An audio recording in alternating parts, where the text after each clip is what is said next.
Welcome to Grawlix Nights, the Grawlix Podcast live show. I'm Randy. I'm Melanie. And I'm Jesse. Hey, everybody. How's it going? Tonight, we're kicking off. I don't have a better name for the segment other than the Dr. Donna segment, which, if you're not familiar with Doctor Who, might be very confusing. Like, who's that? Well, you'll find out. We're going to kick off that, and that's pretty much going to be the focus. But first...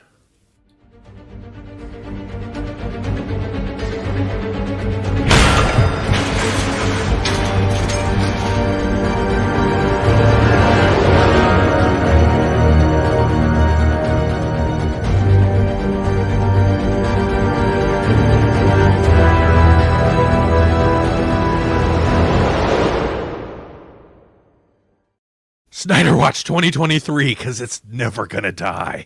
How are you guys? Hey.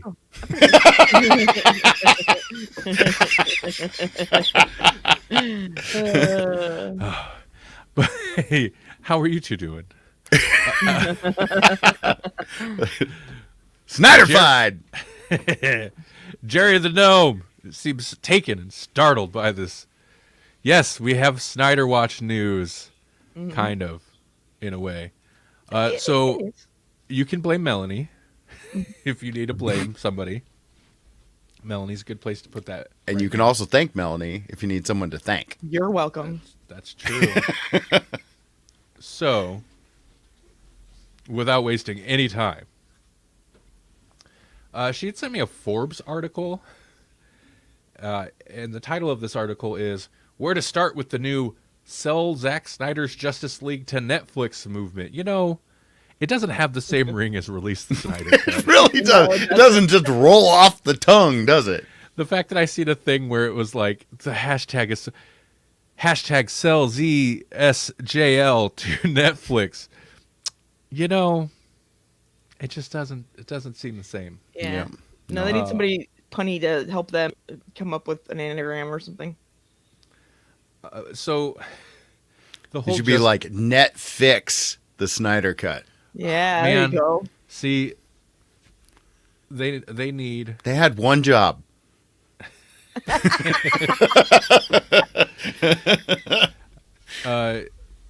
So they need some marketing expertise from you, Jesse, because they're Clearly. But I don't know. So apparently. Whatever. This is some people tweeting some stuff. They don't want James Gunn in there. They want the Snyderverse restored because we haven't really been covering news, but like it's dead. Like it's officially dead, and they're just gonna roll forward with James Gunn stuff, which you could. I think maybe people are most upset. It's like getting rid of like Cavill and stuff that maybe people are just like, what? Because it's like, yeah, but the James Gunn stuff all spawns from his kind of sort of reboot, not quite reboot of the Suicide Squad. So, like, it's still spawned out of it. Yeah. Right. And, like, listen, if you're a fan of the Snyderverse, you should have no problems with messy continuity because it's a mess. Yeah. I mean, Jason Momoa shows up in... spoilers. Jason Momoa shows up in Peacemaker, so like, right, that all takes place in that universe. So interestingly, and what's their name? The Flash. Oh yeah, but no Affleck and no Cavill. Right. But they're too big, right? Like they're that was probably a paycheck thing. I mean, Superman and Batman are there. You just don't. Try Superman now, since he's not going to do any more Witcher. Maybe he'll be free. This is no. I don't. They don't want him. I don't know. I don't know what the deal is.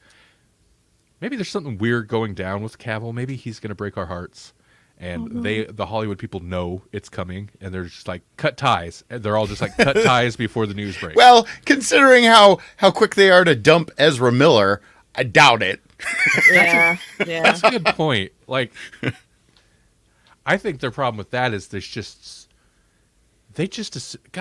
like, yeah, they're refilming chunks of that movie to get rid of Cavill, but it's still like Ezra Miller's movie, and he's I'm sorry, whatever he prefers, they prefer. They're like a whole bag of trouble. Like Yeah. they just pled guilty to some stuff, right? Like anyway. Yep. I think maybe Snyder went around giving a bunch of people blowies or something, and so they owe him. So they're like, start some movements. Come on, let's get going. Well, Oh boy, that got snorted out of me. so the whole thing is like, Warner Brothers is basically just a complete, like, since Discovery come in, Warner Brothers is just a different company now. And so maybe there have been talks about them. Like I remember talks about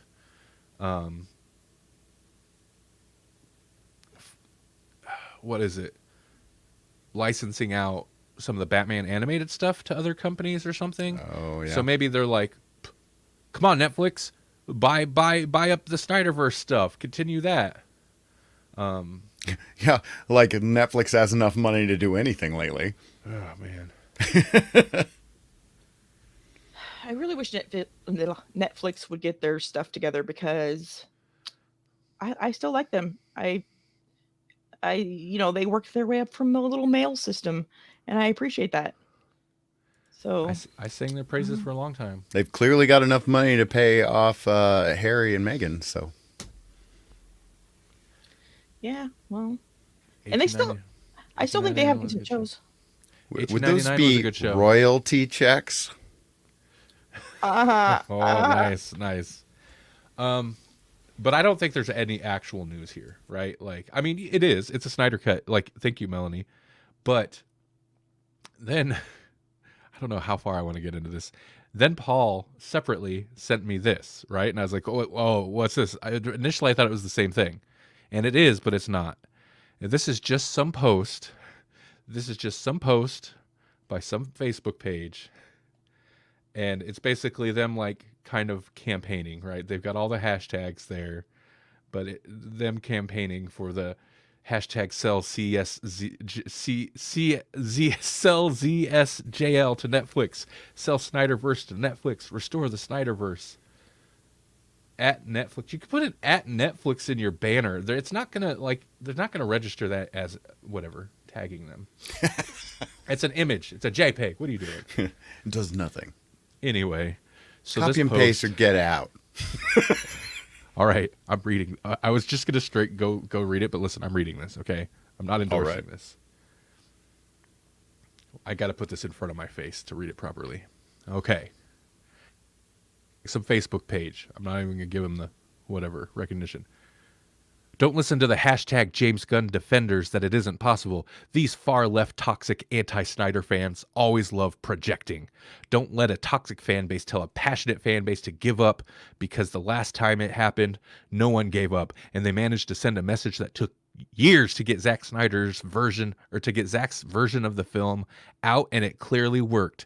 It's hilarious how they think they know what they are talking about, yet everyone seems to forget that hashtag Spider-Man is a licensed movie character owned by hashtag Sony Pictures that was used in a hashtag Marvel Studios film. Case in point, you can literally do anything as long as it's in a legal contract agreement.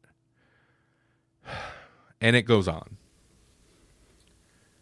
It ends with hashtag think logically. Gotta appreciate that. This toxic left. Those toxic, far left extremists who support James Gunn. They're woke superheroes. Somewhere, I don't know if it was in a comment or one of their other posts, somewhere there was a hashtag DC woke you or something like that. I'm like, what are you talking? Really? Because picking up James Gunn was the most woke move they could have made. Yeah. They were What just are you talking about? You know what's going to make us more woke? The guy who did that Peacemaker series. The guy that Marvel just fired for all those old tweets about Yeah. things Randy's not even comfortable saying on the stream. That's the guy. He's going to make us woke. For sure. People are crazy. Yeah, But people are crazy. do you think this is like, do you think that that's a legitimate thing, or do you think that's somebody, some Facebook page trying to stir up engagement? Like, here, I know what'll get the fire going, what'll get the comment section blazing with engagement. Yeah. I mean, could you throw any more like I don't even know what the word is. Like trolley trigger, whatever. Right. Like you're either going to get the echo chamber all riled up, or you're going to get the opposite side all riled up, and hopefully you get both sides riled up. I will say it is almost worth searching that post out, but I don't want to share that Facebook page because the comments are gold. There's some there's some good comments. I think. I mean, there's very few like echo chamber comments, and there's a whole lot of like people just kind of baffled. Yeah, just bumping up his algorithm. Mm-hmm. Oh, okay. Jerry the Gnome says it was a leprechaun trying to stir up some stuff. Watch out for those leprechauns, just saying. Mm-hmm. Speaking of leprechauns and gnomes. Do we have to? Yes. Okay. I wanted to find a clip of it, but I don't know how to. I don't want to do that. We watched. I wanted to find a clip, but I don't want it. We don't need to get into it, but we watched Mad God, which is this wild, mostly claymation or mostly stop motion, a lot of, but also some live action, mixed media, crazy film on Shudder, right? And it took the dude 30 years, like he literally 30 years to make. It was one of those like off and on things. But there is one scene where randomly, I don't know why, there's these little gnomes and they get stepped on. And I was like, I need to find a clip of that and send it to Jesse. They get smushed. They're like there for half a second and then they get smushed. So Real quick, that was... Sorry, by the way, sorry, Jerry the Gnome. Yeah, That was disrespectful of me to even talk about. There were no words, but there were sounds. But what was really interesting, I found out after, a lot of the props in there came from other old movies because the guy that made it worked on like RoboCop and I'm trying to think of what else. But just like a bunch of the old classical movies. He has like leftover props and stuff from them, and just models and stuff like that. That he repurposed into it. Yeah, the writer-director is a stop motion and visual effects and computer effects, like kind of legend in the industry. He designed Jabba the Hutt. He worked on 2 of the original Star Wars films, Jurassic Park, Starship Troopers, RoboCop 2. So like, yeah, he knows what he's doing.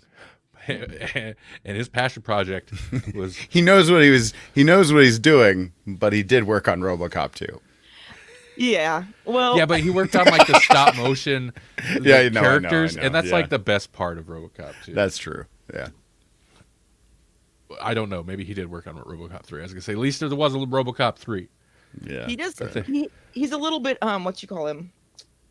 That made Twin Peaks.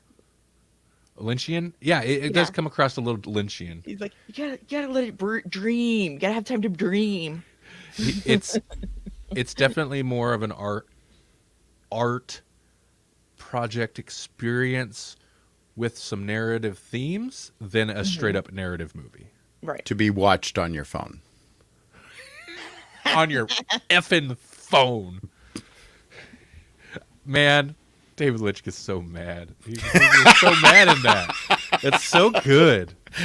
It's so good. No wonder he doesn't really make much stuff anymore. He makes stuff every day. That's true. David Lynch is delightful, by the way. He seems delightful. I should say. I don't know him personally. But like you could randomly on Twitter come across a video of him like, well, here's what I'm working on today. And it's him like helping one of his daughters or something is a teacher and helping like make some things for her students or something. And he's like, the kids made this barn, so I'm just making this little cow. And it's like you're making these little figures for this like school art project.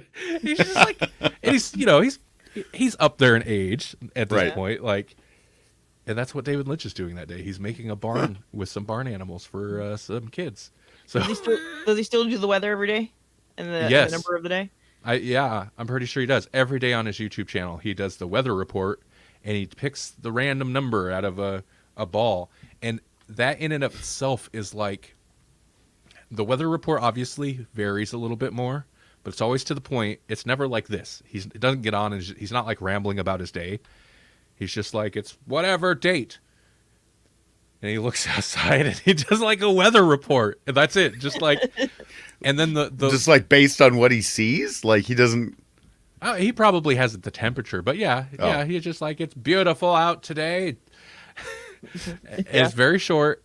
And then the random number is like, he's got like a bingo thing with like, I don't know, there's probably 10 balls in there or 9 balls.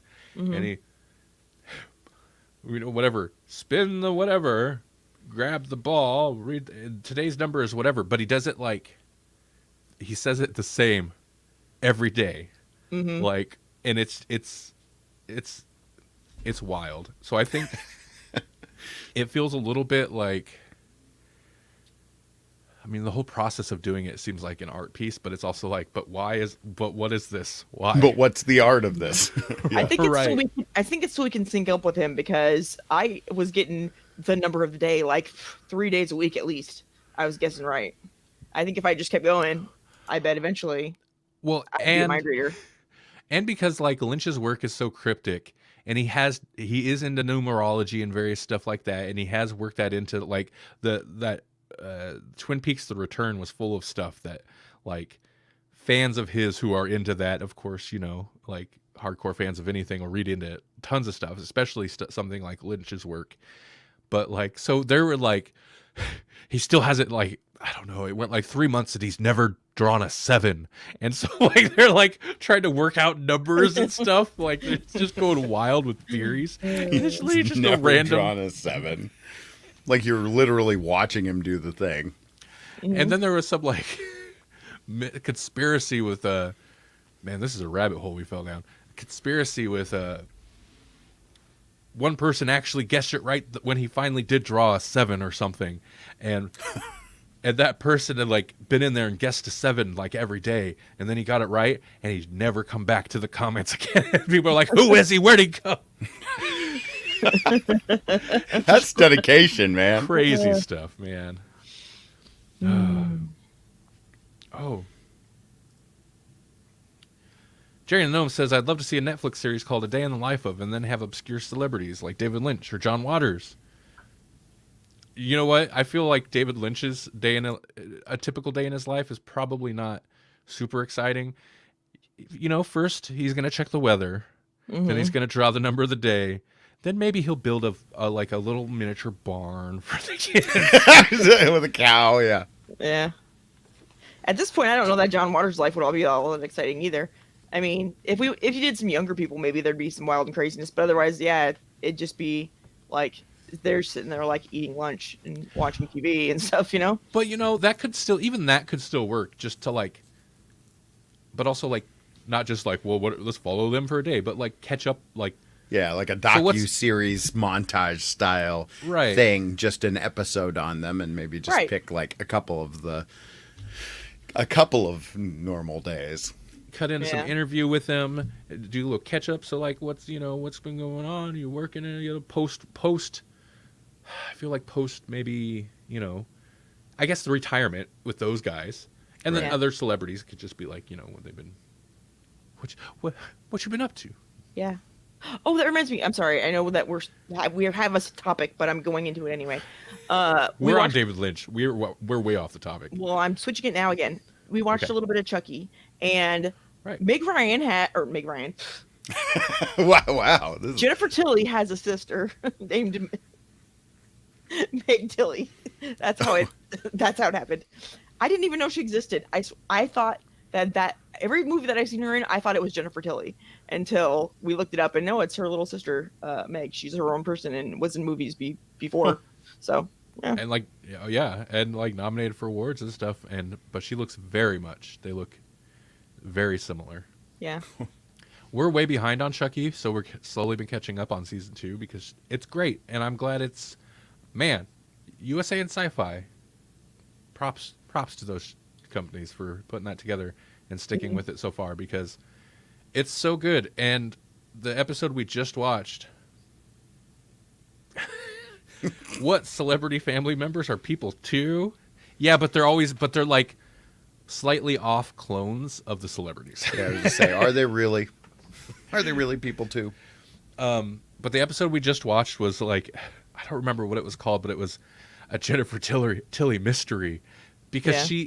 because if you're not, Jesse, but if the layperson, if you're not up on the Chucky lore, and trust me, there's some Chucky lore. Yeah, there is. Boy. Yeah. You have to like, yeah. It's gotten deep now. Jennifer Tilly is a person, is a character, Jennifer Tilly herself in the show, except she is long since Bride of Chucky? I think it was Bride.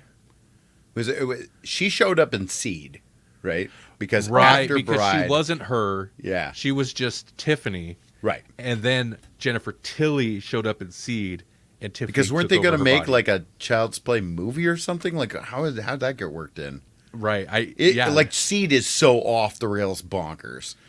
So a lot of this season so far, and we're only like, I don't know, that's like 4 episodes in.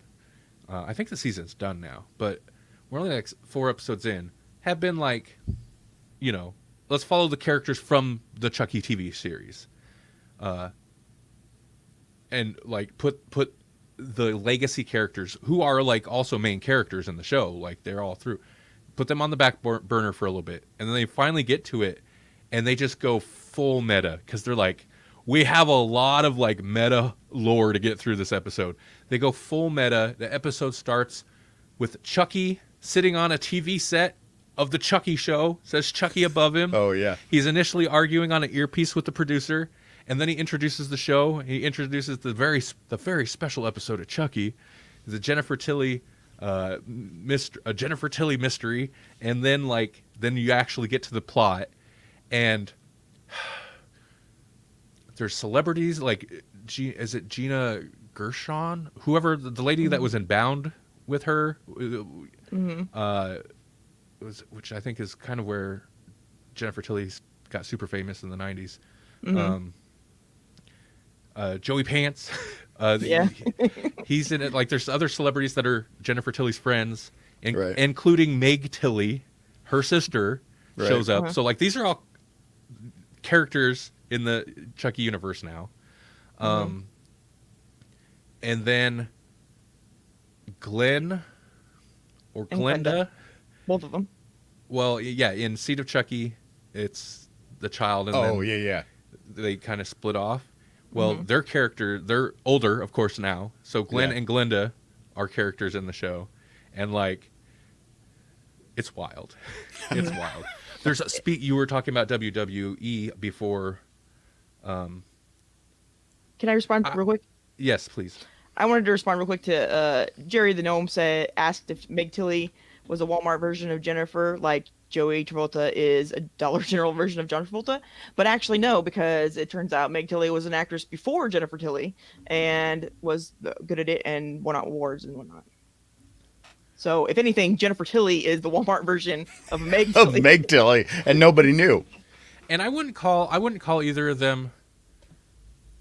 Meg Tilly, they definitely present more natural, like less makeup, not like gray hair and stuff, But I wouldn't call her like a Walmart brand.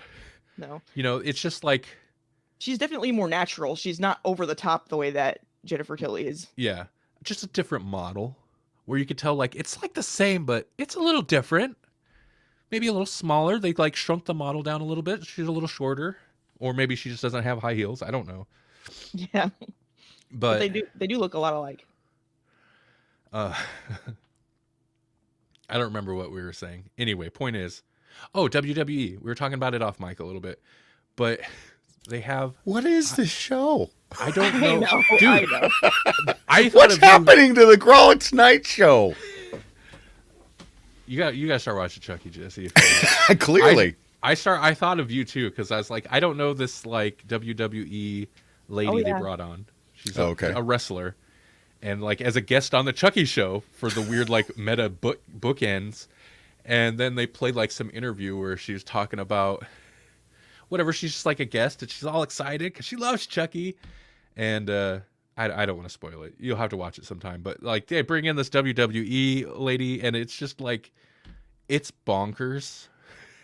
Mm-hmm. It's a good show. Yeah. I kind of love that they just embrace it, like because after Seed, you would just expect them to just dump that and then reboot, which Mm-hmm. they kind of did, right? Mm-hmm. But then they were like, nah, it's all good. Yeah. you I, know? I wonder if that was the plan all along, because hasn't it had the same director the entire time? Yeah, yeah. I Has mean, it? I Yeah. don't. Yeah, yeah. Yeah. I. I mean, I'm fairly certain there's a good amount of winging it, but Mm-hmm. there's like winging it in a super smart way. Because Yeah. even when he rebooted it, he had it like it was never a true reboot. It was a intentional fake out reboot. So it's kind of the best of both worlds, where it's like, well, it's new reboot Chucky, and then you go watch it, you're like, wow, yeah, it is. And then by the end, you're like, well, there's Jennifer. This ain't reboot Chucky. This is more Chucky than Chucky. Whatever. They go back to like they pull in all of it. So like that's when it started, and I think that's kind of like the way the way they handled that Yeah. the messy, convoluted kind of canon is what Mm-hmm. hooked me. I think. Yeah. Yeah. Before that, I was like, Chucky's okay. Like it got kind of fun in the '90s and stuff, and the '80s were like whatever. But like, I don't know, man. It's kind of one of the best franchises now. Right. Yeah. Because they just have embraced it all. They haven't said anything's off limits. They're just I like, don't know. it's all real. And I don't know what you're saying about the 80s or whatever, because we used to watch that stuff with freeze frame, and it was freaking amazing. His little face going like, "Wah!" Oh, and yeah. like trying to attack people. It was hilarious. We watched it over and over and over. Yeah, I don't know why. I just never. It wasn't until the more modern stuff where I just didn't place Chucky that high up in like the horror icons in my mind. Yeah, no, as far as dolls go, even he's not near the scariest doll there is. So, but it was fun. By the way, Jerry the Gnome, don't stop with the comments. Don't stop with the random comments. We like it. Yeah. We were talking. We won't. I could keep going. Melanie and I had a discussion about the horror franchises, specifically the ones that came out from like 80s, that spawned the 80s icons and stuff, and basically which Yeah. ones as a franchise were more consistent, I guess. And I feel like Chucky's the most consistent I agree. Yeah. in terms Oddly. of like, quality and kind of canon at this point. I don't know. But my only argument is Friday the 13th was crap and is crap. It's been crap the entire time, and it doesn't mean that you can't enjoy it. It's just crap. It's never been good. The Which one? others, Friday the 13th. Right. So What's that's the it. American Girl doll? I don't know what that is. That's a real doll. Oh. Yeah. Oh I well. was going to say, like, what, Freddy? Freddy had one good movie. Yeah. Well, I liked. I kind of liked one. It got a little bit cheesier than I liked. I liked 3, and I liked some of the newer stuff. The like New Nightmare. Basically, Yeah, all the ones- I liked New Nightmare, but it was Yeah. basically almost like a remake of. Mhm. It was like a meta remake of the first movie. Yeah. Yeah. Yeah, Freddy's somewhere in the like it's kind of towards the bottom of the list for me in terms of consistency. It's got one or maybe two super high highs, but it does dip pretty low. But when Yeah, it dips low, it's still like it's still Freddy, right? So I don't know. Mhm.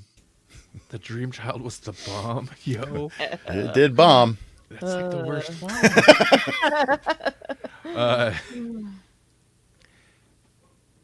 I think Halloween might be the worst though. It's got Yeah. Yeah, Halloween. Yeah, it's got like a super high, yeah.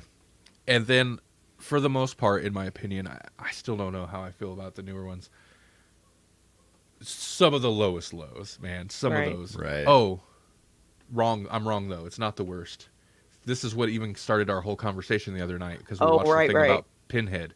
Yeah. Hellraiser, I think, has the worst because I think Oh, it comes yeah. out super high, and then it's just, in my opinion, I know people like some of the initial sequels, and we'll put a slope, but like its lows are lower than anything else. Yeah, I haven't 'Cause- even seen half of them, so that's how Right. bad they are. Because it's a franchise that, like, a good chunk of the franchise is movies that weren't Hellraiser movies that the studio's like, we need to hold on to this license, put Pinhead in that, film it over the course of a week. One of them was shot in a week, and just crap it out so that we don't lose How the do you license. shoot a movie in a week? Dude, That's insane. I've seen that one. It's not good. That's Can't imagine. insane. Ugh. I can't even. Was that imagine one of the shooting- blockbuster era ones? No, it's one of the later. It was.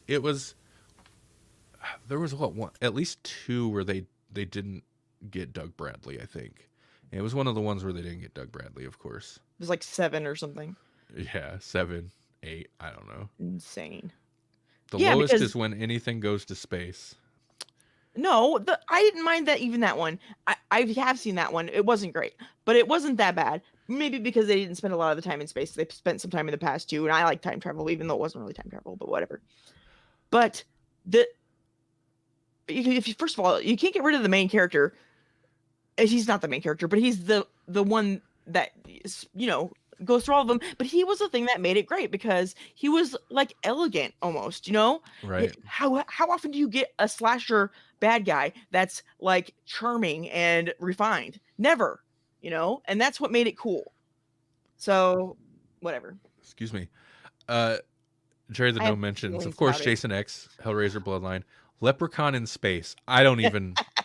I haven't even considered Leprechaun. I mean, that one's just consistent in that it's been bonkers since day Yeah. one. Yeah.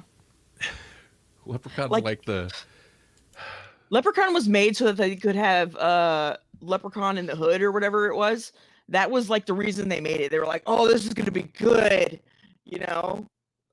Look at what's his name, Ice Cube. He's got an Irish name. They're gonna like meld like butter, and it's gonna be great. That's the only reason that it. So you say they started It took them like 3 or 4 movies to get there, but they Yeah, at least well, you gotta 3 to step up, 4 movies. But they started it because they're like eventually Yeah. good. So they melded like butter. So would you say that they were just churning them out? I would, yes. Hey, they are all docuseries. Go listen to GCU. No, you're right. And actually, tomorrow is Friday the 13th, so it would be a good time to go take a visit to the Grawlix cinematic universe and check out Jason X and Leprechaun in Space, in which I was joined by Jerry the Gnome here and one Mr. Matty D. So Sweet. that's a classic. I was like, oh, it's Friday. It snuck up on me. I was like, I got to do a GCU. Turns out I don't have to do a GCU. We just did one. It seems like. yeah, somehow. Ooh. Grawlixpodcast.com, by the way, you can find Grawlix Cinematic Universe episodes. Yep. Plug.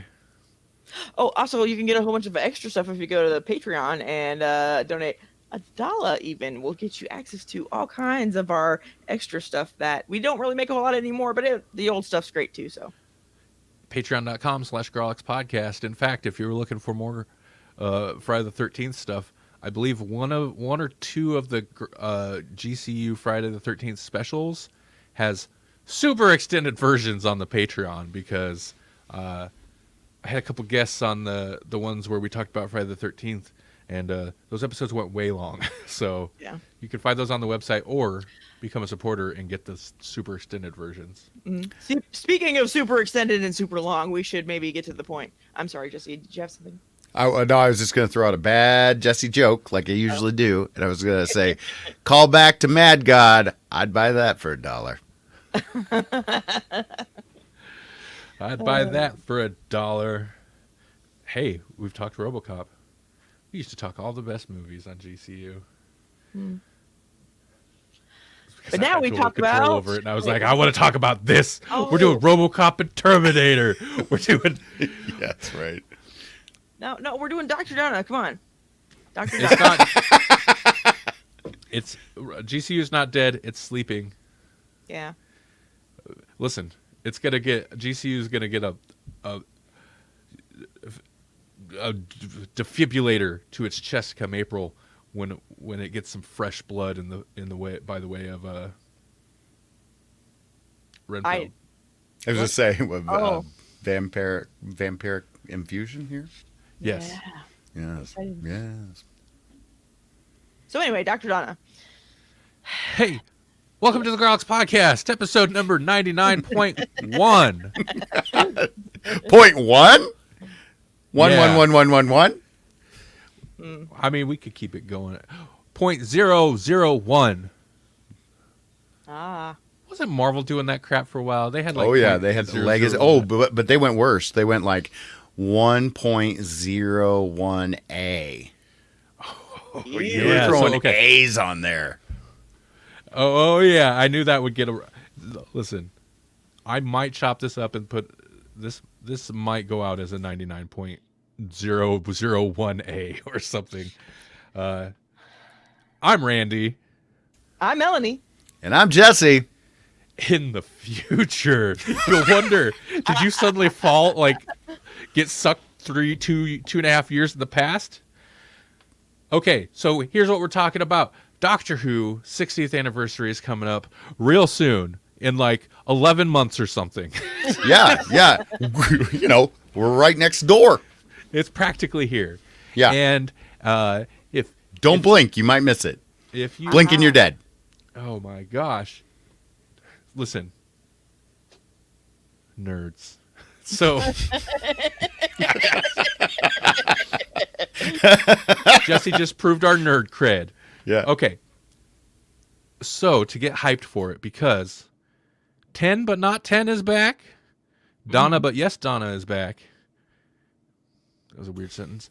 And so we're gonna get excited, and I was like,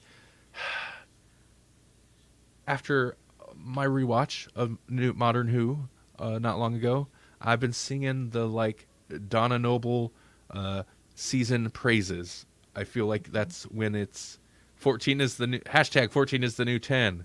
Hashtag sell DW 10 to 14 Netflix.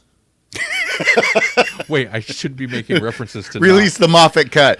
I can't make references to not this conversation because that won't make sense if I just snip this out for an episode. Okay.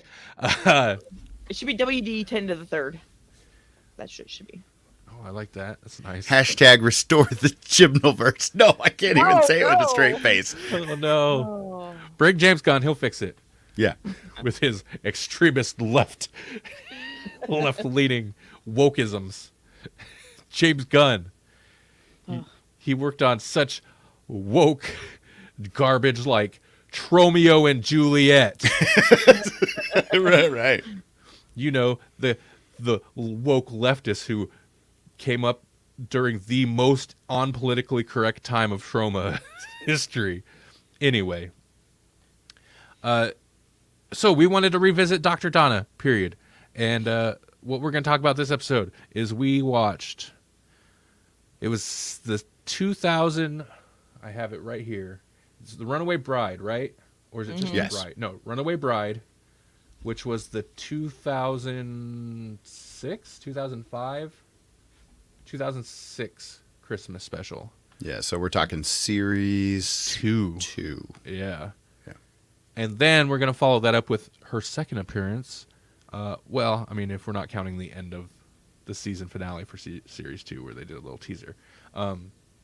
With Partners in Crime, which is the first episode of series 4 where she actually became a companion. Mm-hmm.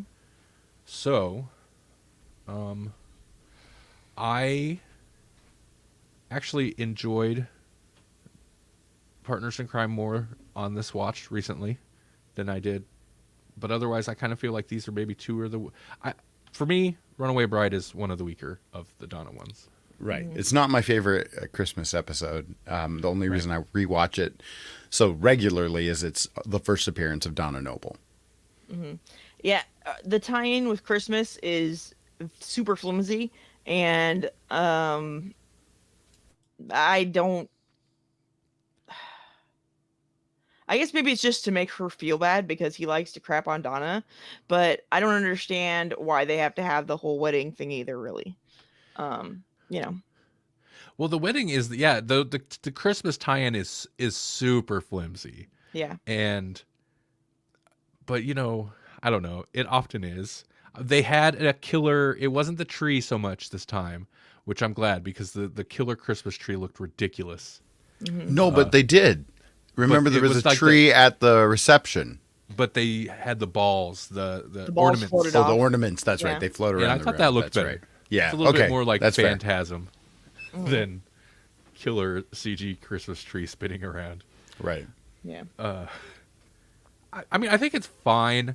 It's interesting watching that and then jumping even just 1 year ahead. We skipped over series 3. I want to get to comment here. Jerry the Gnome says all the Davies Christmas specials have a flimsy tie to Christmas, in his opinion. Yeah, I mean, Moffat, I guess, maybe handled that a little bit better. His were usually more Christmas-y, but like then you look at Chibnall, like New Year's specials and stuff, and like those were pretty flimsy too. Yeah. So you're not Well- wrong. What? They had resolution right in the title. Right. You know what? The second episode that we watched, that would be a good New Year's one though, because everybody's losing all their weight. So that would be a good resolution type episode. But it wasn't. Oh, but I was gonna say just that like 1 year ahead. Mm. Man, the production looks so much smoother in Partners in Crime, in my opinion. Oh yeah. I think the big like I don't remember the spider creature's name. The makeup in the big like rig they had isn't bad, but man, the ladies acting is so over Right. the top. Yeah. It struck me as a bit cringier than I remember. However, it still was the best part of the episode. So it was the thing that made it worth watching was her just being super strange and over the top. But I did like how all the eyeballs blinked. I wish they could have timed them to all blink separately though, because like they all blinked and it wasn't timed with her blinking even. But I wish they would have been like blink, blink, blink, blink, blink, blink, blink, blink, blink, like all the eyes separately. That would have been fun. That's my only criticism of her. Other than I really dislike when they do the like she's doing a thing like right here, and then this other thing over here does a thing, and it's supposed to be like she made that happen, but they're completely disconnected, and she's obviously so much lower in the room than they are. Oh yeah, and it obviously she didn't. None of that happened. I don't like that. spatially. Like, figure out your scale, okay, and then do it. I will say, because, and we'll get into it as we get further into. By the way, we're gonna do this once a month, one segment a month. We'll focus either on 2 episodes from season 4, series 4, or an episode and like an audio drama or something. Because I haven't listened to like any of the Dr. Donna audio dramas. I do want to listen to those. But as we get further into it, I'll hit on it again because RTD tortures Donna the whole time, and even this one I was like, well, the wedding thing kind of sucks, but like at least it's not that bad yet. No, it's terrible right off the top. Like her groom just crushes her soul, is so mean and brutal to her towards the end. I was like, oh, right off the bat. And her mom, like at least at this point it's like, God, your mom is awful. Yeah. Yeah, but she's got a. Oh wait, I guess you don't really see him this time, huh? The grandpa. No, not yet. And I was actually doing a little bit of research on that, and a little bit. I mean, a very little bit. So my trivia for this episode is coming from Wikipedia. It's literally, you could just open Wikipedia and read this, but I'm going to tell you because you probably didn't. So here you go. Or you already knew this. I didn't, because I was watching it, because there's no Wilf in Runaway Bride. I was like, oh, so like they didn't have that character yet. Right. But didn't he did show up in the previous series because doesn't she or he show up and he meets the doctor? He does, and Yeah. I think they did that not completely retroactively, but I don't know that he was. They kind of had to. Okay, so Donna's mom is in this in Runaway Bride, but also Donna's father is. But the actor who plays Donna's father passed away before, Donna became a companion proper, and so they did a little quick thinking and kind of, in a way, replaced that role. Made the grandfather that role, but also I think probably then just tied that together. I don't know. A little clever, quick, Yeah, like, yeah. oh, what if we do this? And I think it's brilliant because he's such a good character. Oh yeah. He's such a good character. I don't think we're gonna go into the terrible specials for series 4, but like he's got some of my favorite moments from Tennant's last stories with him. 'Cause, Oh, sure. Tennant actually like breaks down with him, and it's so good. It's so good. Anyway, We'll touch on that later, so we don't need Oh, to yeah. right now. let's So, see. I Yeah. think that it's a nice episode, the first one. Just though, because this is maybe the first time that somebody points out the genocide happening, and I appreciate that. Oh yeah. Doctor Who doesn't want to kill a species when it's necessary and would be good for everyone, but when it's just some spiders that are trying to keep their species alive, murder a bunch of babies, he doesn't care.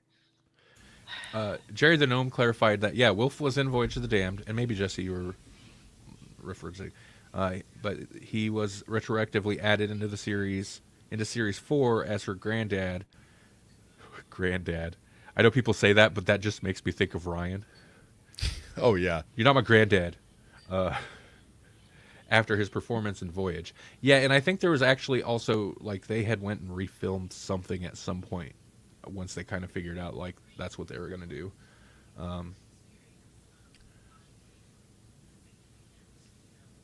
I also like kind of to piggyback off Melanie's point is I also like, as much as she's annoying throughout the whole episode and whatnot, like I know that was kind of like the beat that they gave her. I feel like one of the things I appreciate so much about Donna is that she always tells it like it is. In that, first of all, like, hey, you've done enough, Doctor. You're going a little crazy. Watch it. But also, like, she's just not instantly taken with the Doctor. Like, she calls a spade sometimes, and she's like, "This is insane. Get me out of here." Mm-hmm. Yeah, and I think that's what Melanie was saying, like that is for me the standout moment of the episode is like her kind of horror at him, like it, and it's little man RTD, like even though they obviously like had to shuffle things around here and there because Donna was not intended to come back. He knew where he wanted to go. You get that glimpse of Time Lord Victorious here, and Donna's like, that you need somebody with you, like not me, but you need somebody with you to like keep you in check. And that's was the end of series 2, so they're hitting on that 2 to 3 seasons before they really kind of play it more. I guess 2 seasons before they fully play it out. I'm not particularly fond of Donna just because I don't know. I don't like it. Maybe it's I don't like redheads. I don't know. But no, I'm Hey, sorry, Jesse. no, Heyo. the redheads. I meant the females because She meant I don't redheaded like, women. I don't. Yeah, because I don't like the other one either. But I can't even. I was gonna say it as a joke, but I thought it'd be okay because it's like this is Melanie's attitude, but I'm not gonna even go there. Never mind. yeah, okay. So, but anyway, my thing is, I don't particularly care for her, but I do like that she's one of the ones that, or at least the first ones that I experienced, because I didn't watch the whole all the old Doctors until Randy started watching it, and then I started watching it with him after they actually had shows and not just recreations. But anyway, You know what? That don't forget what you're going to say, but that tracks. You hate Amy Pond with I a do hate passion. Amy Pond. I do with a passion. Yes. She's lucky she's blue in that one movie, or I wouldn't like her there either. Anyway. She's so great as Nebula. Yeah. Yeah. Blue and bald. Don't let me Yeah. see that ginger hair. Right? Yeah. You put a bald cap on that. Stat. But as I was saying, she is not enamored with the Doctor. She's not like, ooh, gaga over the Doctor. She is like, I'm assuming I would be. In fact, I know I would be. Maybe the Doctor would be great. He could be awesome. He could be like gorgeous. He could be Aquaman, only the Doctor. And I wouldn't give a crap because I would want to go see space and all the amazing things through time and space. Come on. Who wouldn't love that? So I like that with Donna, it's more of that because that's really what it should be. That's what it would be for most people that would be willing to do that. You know what I mean? And so I like that about her, even though I don't particularly care for her because she's whatever. You're not mating with me, spaceman. Yep, Yeah, yep. yeah. You want a mate? Yeah. So it is kind of interesting her turn where she's at the end of Runaway Bride. She's not interested. She's like, I'm not traveling. No, this is crazy. What are you doing? But then, like most companions, after he leaves, she wants that space travel. She's desperate for it. She's chasing out. Who knows how long this past year she's been running around. As we jump to the next episode, running around, chasing. How do companions not just get killed when the Doctor's not around? Because they're still like, Right? Right. why did what's his name, Granddad, turn up in the volcano in the Yeah. Chibnall, the end of Chibnall's run? Like, what was he doing there? Like, so these companions are like they need a support group or they're gonna just die. Like, they just go crazy. They're like, I'm a space detective now, and they run around getting in trouble. Well, But that's what she's doing at the beginning of Partners in Crime. Except She's for doing- Ian. Ian's like, I'm out. Yeah. Yep. And But that's how- Martha's like, oh, I'll just join Torchwood. I'm sure I'll be safe there. right. But I mean, some of them actually don't make it out from being his companion. And sometimes they make it out in really weird ways. So, whatever. Jerry the Gnome's getting real in the chat, by the way. Oh, yeah. So, as I said, Donna was supposed to be a one-off. And there were a couple, like, speaking of Voyage of the Damned, there was a one-off companion lady who I actually really liked. I don't remember her name. She was a blonde lady. Oh, she's like a pop star, though. Oh, is she? Yeah. Okay. On the Well- Titanic? Well, Donna Yeah. Noble, Catherine, what's her name? Tate? Mm. She was over there, a well-known yeah. comedian and an actress, had her own show, the Catherine Tate Show. So, Yeah. like, she was well-known. And Rose was a pop star too, wasn't she? Yeah, she was a singer. Oh, You're yeah, right. yeah. You're right. Yeah. Kylie Minogue. That's okay. a fun name. I like it. Man, Jerry the Gnome is on it. Oh, yeah. He's got beat a me to character name and act. Yeah. Okay.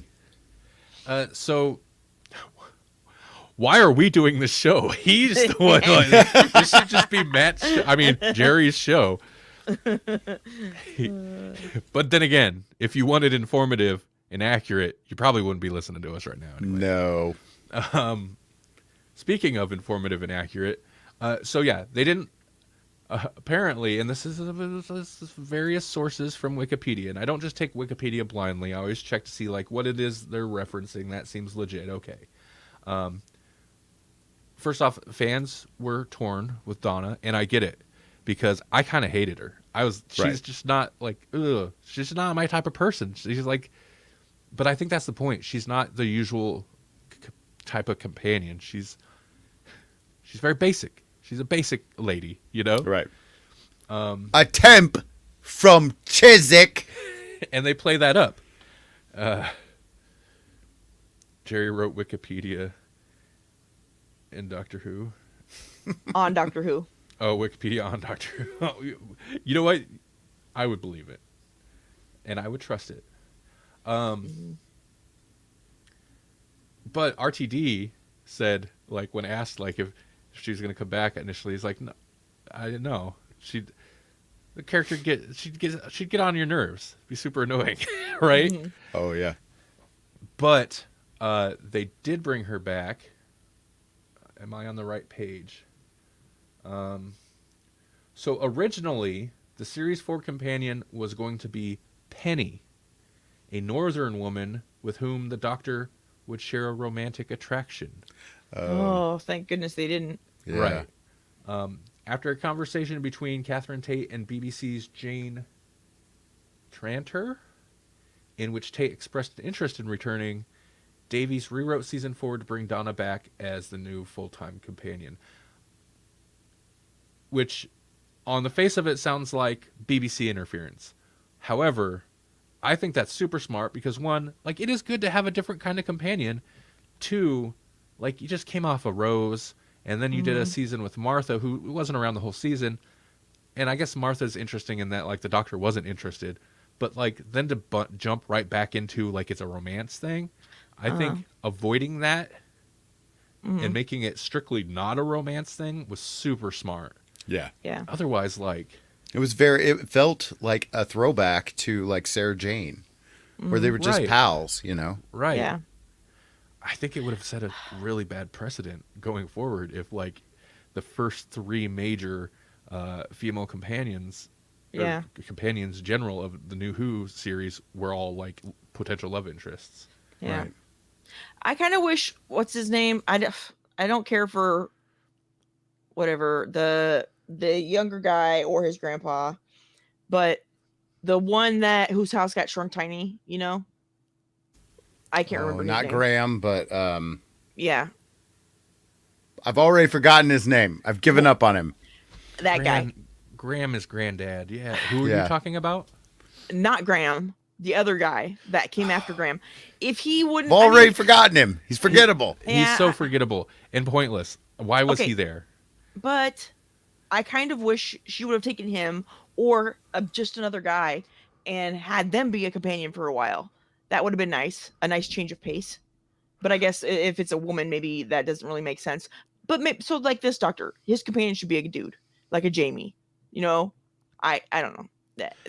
I Do think you it's think- missing that.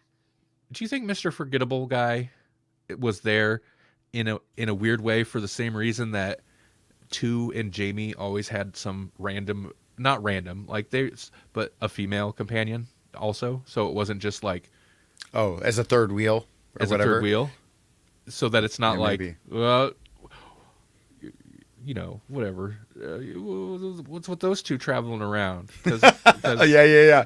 You What's know. happening off screen? What Yeah. what are some of those adventures? What do you think mean? that's He can't just have a roommate for a long time? you know how They have a dog together? That's just normal. That's how... you know, I'm sorry. Yeah. I'm just making... Dan. Listen, they're just yeah. good Dan, friends. he had They've a been, name. They've been roommates for like was 30 Robert years. Paulson. They're just good friends. Right. Damn. Let's talk about forgettable names. Jeez. Yeah. Sorry, Dans of the world, but it's just a name. It's just a name. Mm-hmm.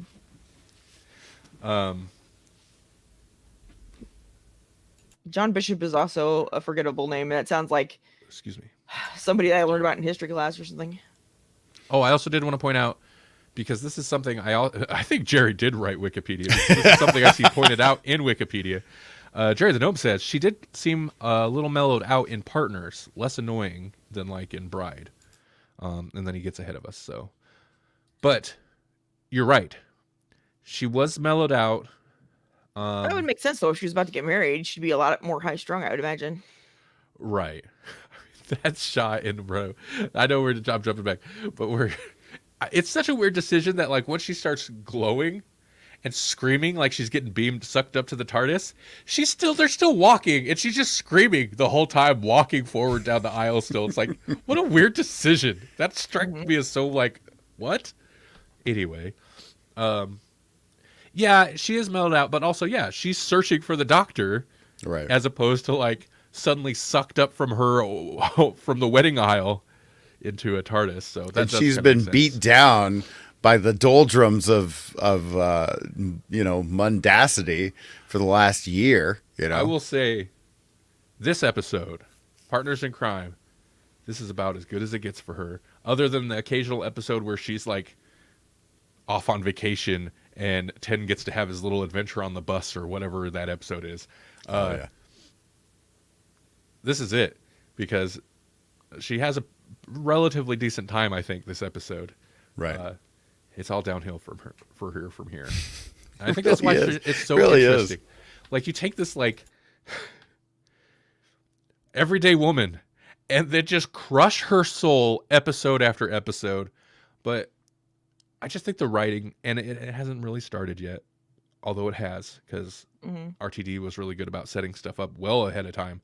But I think the writing this season is, when Donna, his companion, is so on point. Speaking of how good he is at setting things up, like he was already seeding the Saxon master stuff in the Runaway Bride, and I was just like, whoa, attention to detail there, like that. He's already dropping Saxon as a character before we even get to that next season. Yeah, and Yeah. when did Donna run into Rose? Was that in the Christmas? That was this episode. Yeah, Okay, Partners in yeah. Crime. Yep. Yeah. Okay. Yeah, the first. Yeah, man, I still love it. Yeah. And the song starts, the Doomsday Rose theme song they use. So good. And she just disappears. Just poof. It's like, what was she do? I remember watching it the first time. It's like, what? Melanie is not a Doctor Who geek like I am. I would say I geek. I go full nerd watching this sometimes, because I remember watching it the first time and I was like, I looked at Melanie, I was like, what's she doing there? And Melanie's like, just remember, she's like, I was like, did you see who that was? She's like, it was Rose, I know.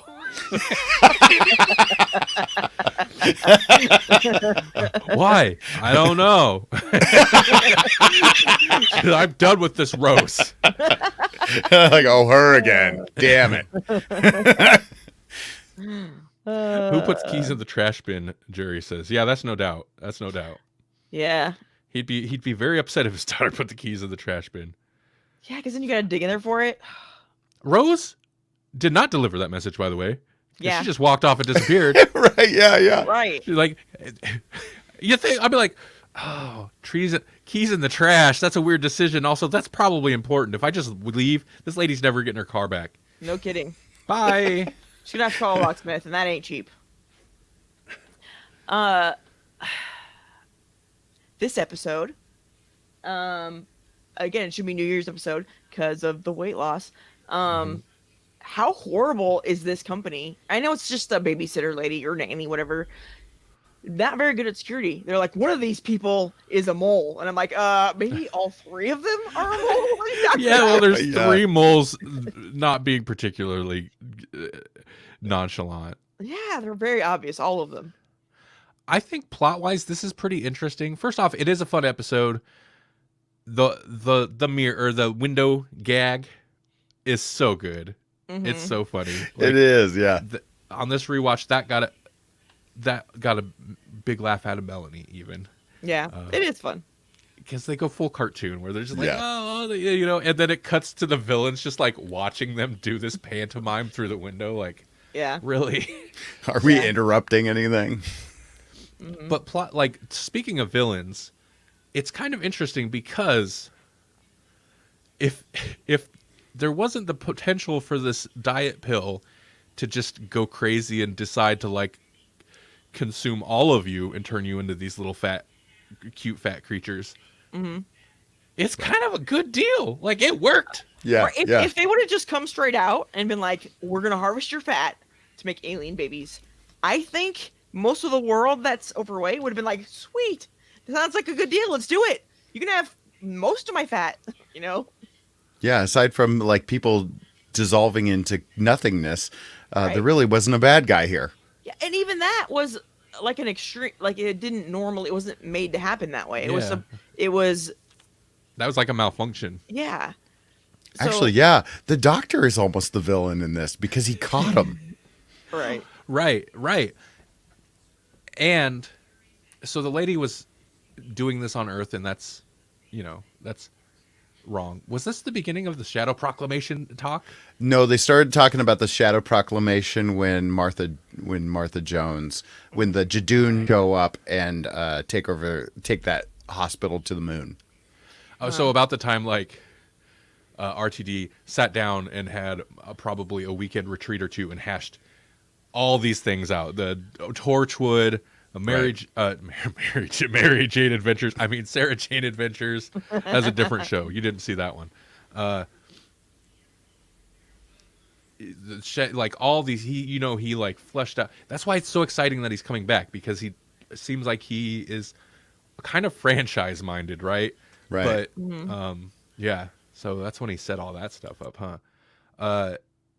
But the lady, she's not doing right. The I don't remember her name, but we'll say the like, what was it? The foster mom. She wasn't a foster. She was a nanny. Yeah, the nanny. It would have been so bad if she was like, sorry, sure, this was just kind of breaking some rules.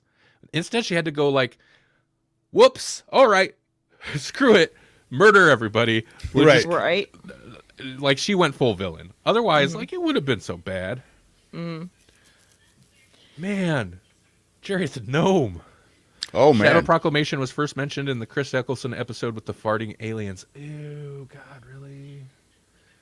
The Slovene. The Slovene? Yeah. Yeah. They show up in, of course they would, though. They show up in Sarah Jane Adventures quite a bit. Oh, yeah. So, Ew, really? It's so judgmental of them. They fart. They're wacky. Ew. can I make one comment though about Make them all. that Make all one? The comments. one dude. I mean, I'm sure there were others, but the second person they talked to that was on these diet pills, he was way too thin to be on diet medication. I'm worried about that guy, and somebody should get him help. That's all I'm saying. Yeah, that's true. It was probably maybe slightly unethical to give that guy the medicine, but But they needed him so that he could have the doggy door, so that they could figure out, whatever. Another thing though, sorry, that's reminded me. Those fat are so cute. I think people, even if they were like, "There's a chance it could kill you," they'd be like, "But they're so cute that they probably might do it anyway." I mean, you lose weight, and if you don't die, you just make a whole bunch of cute little baby fats. and they have the one tooth. Yeah, They all have the one tooth. Yeah. Jerry the Gnome says, "Oops, it was actually in Rose." Oh, the when very doctor- first episode. Yeah, when the doctor's talking to the Nestine. Ah, crud, man. Off the bat. Very right first off the bat. episode. Shadow Proclamation. Time That's a War. cool- Shadow Proclamation sounds cool though, so yeah. But yeah, I like this episode. I feel like this is more rewatchable than Runaway Bride. Oh, It yeah. holds up a little bit better. It's still not my favorite of the series 4 stuff. I'm excited for the next one. I was going to say, I think that's my favorite. It's good. I mean, it's up there. If it's the one I'm thinking, it's got to be, because I remember like the first actual adventure he takes her on is heartbreaking. Like, dude. Yeah. But it's also And still Attack crazy on the pants.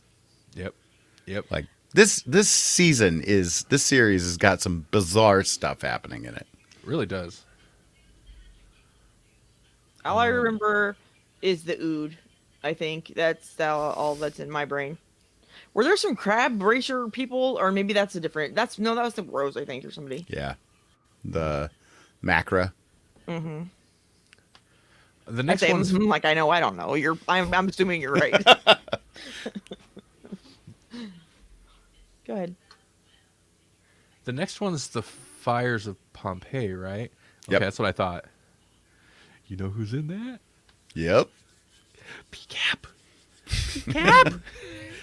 We're gonna have to thank the local gods or whatever. Right. So, Next month we'll be talking about Fires of Pompeii and all 3 seasons of the PCAP Doctor. Anyway, not really. Jerry the Gnome says it was a good start to a new series. His favorite is the Sontaran 2-parter. Oh yeah, okay, yeah. He says when we get to that, he'd love to have a chat. Hey, you're welcome to jump on here anytime on any of these. I But love yes, me some Santarans as well. if you specifically want on that, we'll have you on. Remind me. I think Turn Left is another one that's way up there for me. Turn Left it ties it together. Oh man, That's the one with the bug. yeah. Okay. I love Turn Left, but that is the final nail in the soul coffin. Like it's just so brutal and crushing for her. Right. But that jumps back to a bunch of second series some second series stuff, but also third series stuff that we won't be revisiting. But I think that every other showrunner needs to sit down with RTD and let him explain the way that story building works, and Right. where you have Yeah. a beginning and a hopeful end, and then you build the things in between to make it work together, rather than you have this great idea and then you don't know what to do with it because you don't have an ending, or worse yet, you just episode by episode just plop some crap out, which is, I don't know, but that's what it seems like Chibnall did. I don't know that that's true. Well, Right. and we get some of the best Moffat stuff this season during the RTD era, like the Silence in the Library and all that is great, I think. But that's Moffat filtered through someone else. It's like Right. Moffat ideas. Even, Yeah. I don't know. I'll have to eventually revisit the Chibnall era once the bad taste has left my mouth, I guess, and then look at it critically. But probably, if we rate all the Chibnall episodes, I probably like his stuff that wasn't him as showrunner better, anyways. I mean, oh, that's I don't know. interesting. That's I don't know. interesting. I'm curious now to see Yeah. they were all countdowns, but They know what? were. I like Tennant, and Donna's fine. I kind of wish RTD would have gone with one of the later Doctors, so we could have given somebody else a chance to be with a better showrunner. Right. I wish that Jodie would have hung around another Yeah, season, so yeah. we could have got a season of that, because That that would've would have been been nice. good. Yeah. Yeah, Because now we'll have to wait for Big Finish to pick her up, it's super. and she'll probably disappointing. want a break. So Right. who knows Right. how long that will be. Yeah, it's super Yeah. disappointing that she's out. Her, at least in modern Who, that's common, where the doctors, for whatever reason, don't stick around from during showrunner changeover. Maybe it's also smart. It's like fresh doctor, new showrunner. We'll let the showrunner kind of like Moffat come up, and it was instantly like, this is fairy tale Doctor Who. It's a very different vibe, and so I guess that's probably more freeing for a new showrunner, is they don't have the baggage. But man, Jerry the Gnome asks, which or what other Doctor would you like to see with Donna in an episode? And I would say, which one is 3? Is 3 the white-haired guy? Pertwee? Oh my god! Oh my god! I've never wanted anything more, because he's such a man's man, and there's kind of he's kind of the patriarchy, right? I mean, Hartnell maybe more so than that even, but oh boy. Yeah. Yes, Hartnell's I'm on not board for that. I wouldn't have thought of that, but I'm on board for it. Yeah. Hartnell's not a forceful patriarchy, though. He's Right. kind of old and well, okay, Grandpa, but 3, wow. Yeah. And they'd both just be appalled at each other all the time, I think. All, And I would all love the it. time, yes. Because Would you- even Sarah Jane was just kind of whoa, such a liberated woman. What? Yeah. Yeah. Would she work well with PCAP or Jodie? Jodie, I feel like she PCAP would be fun too. That was actually Yeah. who I was going to go to. I was like, those two would be fun. right. I think 9 would be like sass attack, like sass overload, with him firing off quips and then her firing off quips and. Yeah. I don't know how she'd be with Jodie. Because it kind of comes down to more how she is with other women. I was gonna say I think that would be like the one she'd be most likely to get romantic with. For some reason, I'm not saying like anything. Yeah, because there was like no chemistry with 10, but then all of a sudden she'd be like questioning her own Yeah. sexuality when she meets Jodie.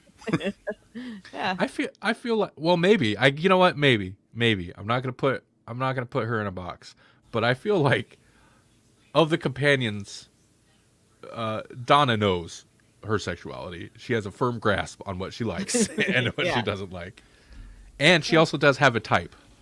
You'll notice. Oh yeah. Anyway, fit with the Fifth Doctor's. Oh, fit in with the Fifth. No. Adric might not have died. They might have just shoved her out. I think she would not have survived.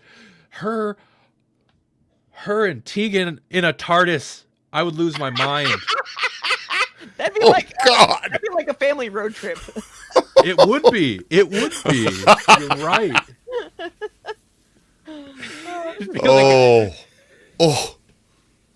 That'd be like a road trip with your family. That's what I'm talking about. Wow. Oh my gosh.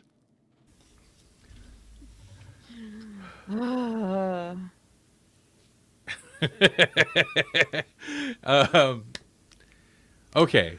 I don't know where else to go with these episodes. So next month we're going. Oh, it's a month away. I know. Now we're talking about it. It's fresh in my mind. I want to go watch some Doctor Who right now. I'm not going to, but I may have to rewatch Fires of Pompeii again because I went boom, boom, boom. I did like 1 through 3, So, Yeah. And I've stopped there because I was like, I'm gonna forget these episodes if I just keep going. right. Well, if it was just, if it was just me, I would have blazed through them probably already and been like, we got to do these episodes quick. But I knew Melanie wasn't gonna. Melanie wouldn't stand for none of that. What? I might. Whatever. You wouldn't. Okay, so we'll do the Fires of Pompeii. Are we going to do another episode after that, or do we want to talk about, or do we want to jump on some audio drama? I know that's a little bit more of a commitment in a way, but So like the I don't know, the audio dramas feel like mid-season, like they've been pretty established. Kind of thing. Okay. That was another thing. Like I tried to look it up, but like I couldn't find information. And I know like they're kind of intentionally like they're not going to place it like this is between this episode and this episode.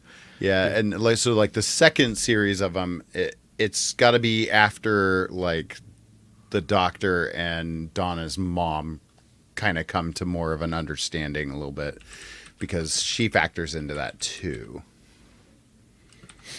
So the second series has Wilfred or Wilf in there. And the mom.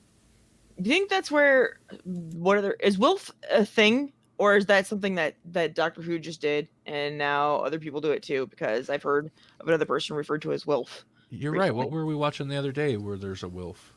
Peripheral. That's right. We finished Peripheral. We don't need to get into that right this second. But we finished oh goodness.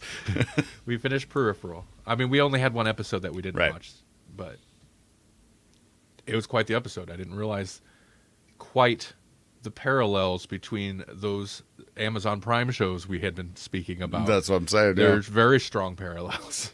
Yep. Anyway, okay, so if we're going to stick with 2 episodes, Fires of Pompeii and Planet of the Ood. Yeah, let's watch them both. Yeah, I feel like, okay, those are strong. Yeah. So next month, sometime, given this is what, like the second stream of the month, it might be around the second stream of the month. So maybe February 9th or something. Something like that. Oh, those are good ones. Those are strong. Those are maybe some of my favorite. Well, that's the with their are they brother and sister in that one too? Like, there's like a whole thing there, or maybe they play husband and wife in that one. I don't know. Right, I can't remember. Why can't they just be people? That's weird. They Yeah, do weird but they stuff. always come in with their like aliases. You know, they always got to have Right. the psychic paper, and we're here to do the thing. Yeah, I mean, I understand that, but still, you ain't got to be related. Okay, so we're not really ending it, but we're ending it. Hey, thanks for listening. If you want to hear more Grawlix podcast, that as in the Grawlix podcast, go to grawlixpodcast.com. If you want to hear more live episodes, check us out Thursdays, 8:30, 8:20-ish p.m. Central Time on our Facebook, YouTube, and Twitch channels and pages and things. Or just go to grawlixpodcast.com. It'll be right there on the homepage. Did we have a sign? I don't remember how normal Grawlix episodes ended. Did we have like a sign out? Yeah, we used to do quotes, Oh yeah. like movie quotes, and then And we'd so you You draw can can see something. how last minute this idea was. You're not mating with me. Is that a? Yeah, you're not mating with me, Grawlix. Yeah, you have to add a girl. Oh, we got to put a Grawlix in there. You're not Grawlixing me. Wait, that's not right. You know what? We'll circle back to that, unless you guys have something. No, not off the top of my head. I was just gonna like search something up. Okay. Otherwise, I'm the Grawlix of the world. Okay. Or my John Wick would be like, yeah, I'm guessing I'm Grawlix. you're not Grawlix with me, sweetheart. Okay. For the live stream. Yes. Oh yeah, Jerry does. Sorry, I only know the futures. I wasn't that committed to the future bit this time either.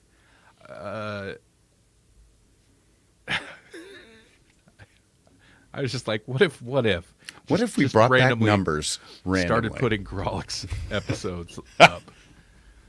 They probably still won't get a proper edit, but I'll trim them. That's kind of why I wanted to trim it down to the Grawlix part. So it still felt like Grawlix. Anyway,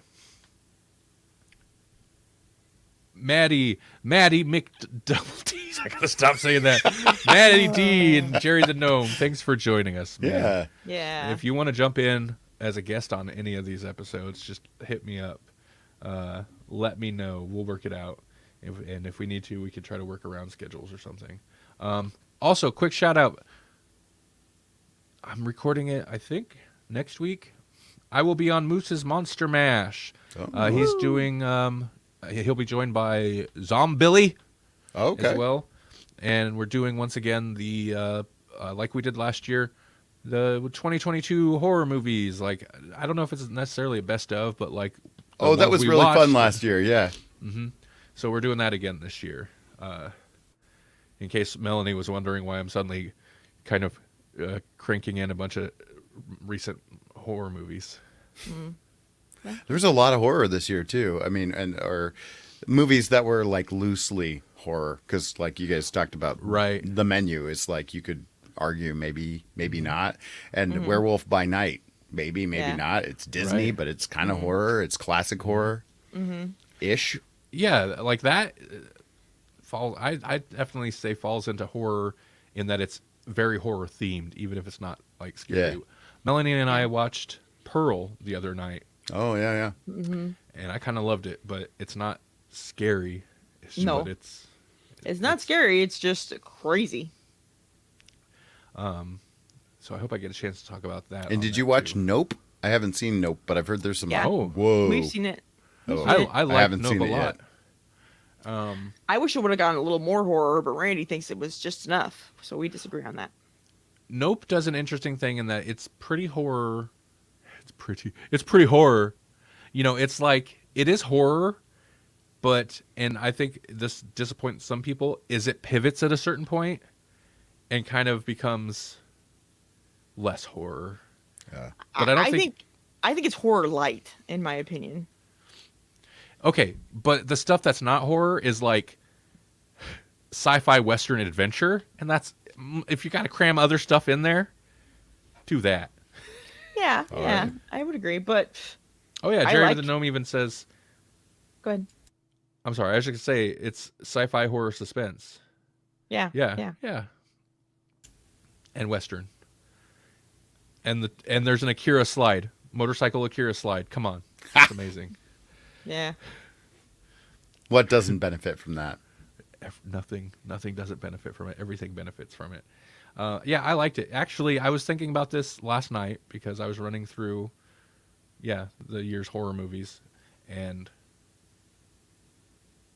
This it might nope. be This year it feels like it was older. no, it came out 2022. Wow.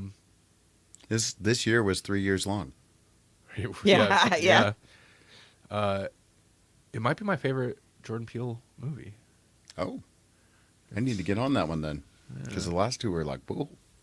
I don't know. Get Out might be better. It's not necessarily the best of his movies, but it might be my favorite of his movies. Get Out. Yeah. If I had to pick one, it'd probably be Get Out. The second one is fun, but it's bonkers, and this one is a little less bonkers, but still, I don't know, not quite what I was looking for. I didn't see the twist of Get Out coming. So Right. Get Out is like, whoa. I thought it was gonna be this thing, but whoa. Yeah. I think this one might be maybe the most rewatchable for me. Mm-hmm. Anyway, there's some and horror shows, man. Cabinet of Curiosities was great. Mm-hmm. I don't know if that's probably not going to get another season. I don't know what Netflix does, but it was fantastic. If it was good, Netflix won't give it another season. Right. Or they probably will because it's not like there's like a cliffhanger it was left on or anything. Mm-hmm. They only end shows when there's unfinished stories to be told. Yeah, when there's an Archive 81 about it. Yeah, in Archive Yeah. 81, 1899. If there's some type of like big thing hinging on the end of it, then it's done for. Yeah. Also, I think I'm gonna unsubscribe from HBO Max. They're raising their price. They're raising it by like $1, right? Which is whatever. It's $1. But I Right. seen that and I was like, that's it. Yeah, that's a bridge too far. It doesn't Discovery. Doesn't have anything to do with the fact that I subscribed to Shudder just the other day and realized I'm up to 4 services. I need to trim the fat. Right, yeah. That's Yeah. because they're charging another $1. And actually, the bigger thing is it's because of all the Discovery crap funkiness they're doing. I wouldn't buy that for $1. Well, if you want to get super technical, it's because of Adobe, but that's a necessity, Yeah, unfortunately. but that's a work subscription. I know. right? I know. That you could easily get 4 streaming services for the price of. Oh, I know. Exactly. Yeah. That's what I'm saying. Ugh. Just make a program a freaking subscription service. I hate that trend. Anyway, let's end this crap. That's why I was careful. Like we were like 30 minutes in, and we're talking about David Lynch on this Doctor Who episode. So that's why I was like, you know what? Yeah, let's do a little intro and outro on for the Grawlix episode on both sides of Doctor Who, so we could I just go snip and take all Right, this yeah. stuff Yeah, out. yeah. So, Oh yeah, if I were looking for a baking show, it would come back for, or yeah, if it's a baking yeah. show. Yeah, but I think those are cheap. I feel like those are anything reality show type based or whatever are so cheap to make. They don't give Yeah. a crap about that. well, I don't know, because if they're making something, then they have to have one in the oven and then one already done, so that they can, speed up the timeline. That's how I do my job. Like, and Yeah. the kids are always amazed too. They're just like, Mr. Kiefer, how did you get that done so fast? It was like, baking show trick, kids. Yep. I already had it done. Yep. Nice. Jerry the Gnome says this is the best bit though, because I was talking about snipping it off. You're right. What you're getting right now, this is like post show live. Generally, our outros wind up having some kind of frantic madcap energy to it. Like we've just given up, and it's entertaining. Yeah. It's true. Like, I feel like we come off way more wired usually after we end the stream. Than Yeah, we there's like a are going relief. into it. There's a relief at the end. We're just like, Oh, we did it. It's over. Hey, it would be amazing if.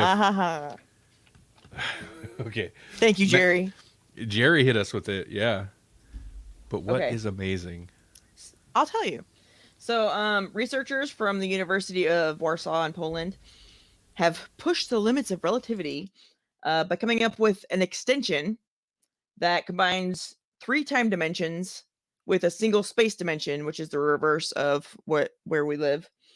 And so it adds to previous research mostly by the same people, actually, that poses that objects should be able to move faster than light without breaking any of the laws of physics. And the difference, the view they're saying, rather than being points like in our regular 3D world, particles would be more like waves going through a field. So they would show up if we were looking at them like a bubble that was just expanding through space, but that would be like layers of space, And then for that particle itself, it would just be moving through space in one direction, but it would be going through multiple different timelines while it did that, which I think is fascinating. So, since it still holds the speed of light in a vacuum, it doesn't break any of the fundamental principles of relativity. So, which means it should work because of symmetry, or whatever. So it basically it means that we should be able to travel faster than light without breaking anything. We just would need to figure out how to do that, which is impossible at all anytime soon.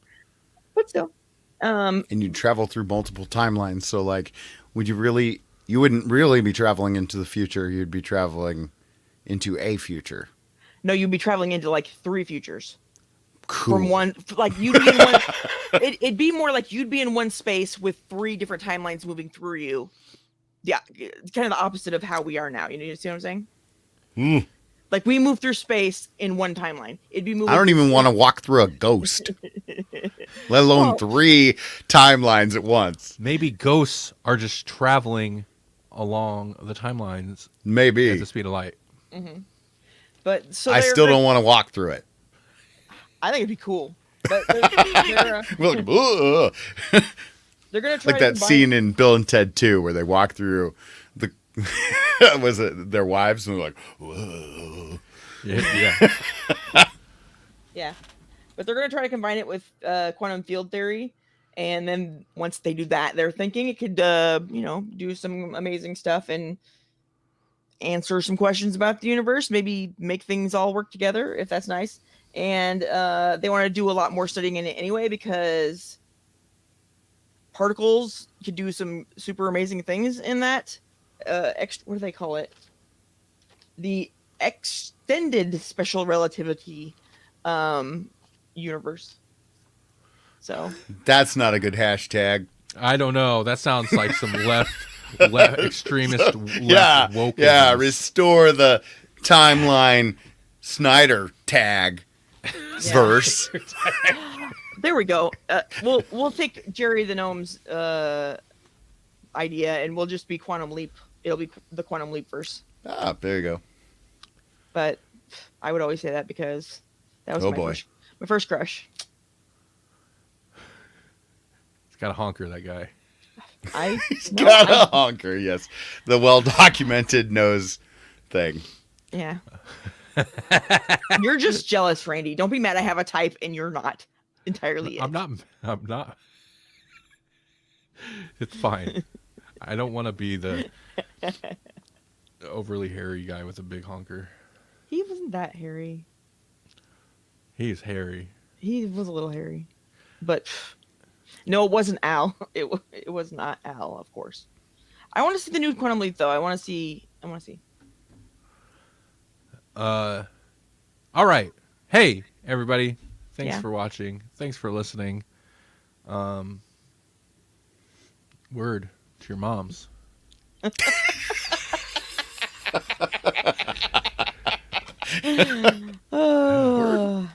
A pleasant one, hopefully. Yeah. A pleasant one. A pleasant word to your mothers. Yes. Yes, quite. Mm. Good night to you, Jerry the Gnome, and tell Maddie D. You had to stop yourself. It was almost painful how hard you tried not to say it. More than anything, Is that it's his resolution? Is like, I'm not going to say that anymore. I just said it once. I'm going to It's say the it. Mick. I want to put the Maddie McD in there. I don't know why. I could maybe do Maddie Mickey D's. Yeah. That's got the like. It's not going to work. It's got the cadence you're looking for. It's like a texture thing. Like Yes, exactly. It's got that umami. I just got to find the right mouth feel. Maddie D. That's when it got weird. Maddie D mouth feel. Have a good weekend, everybody.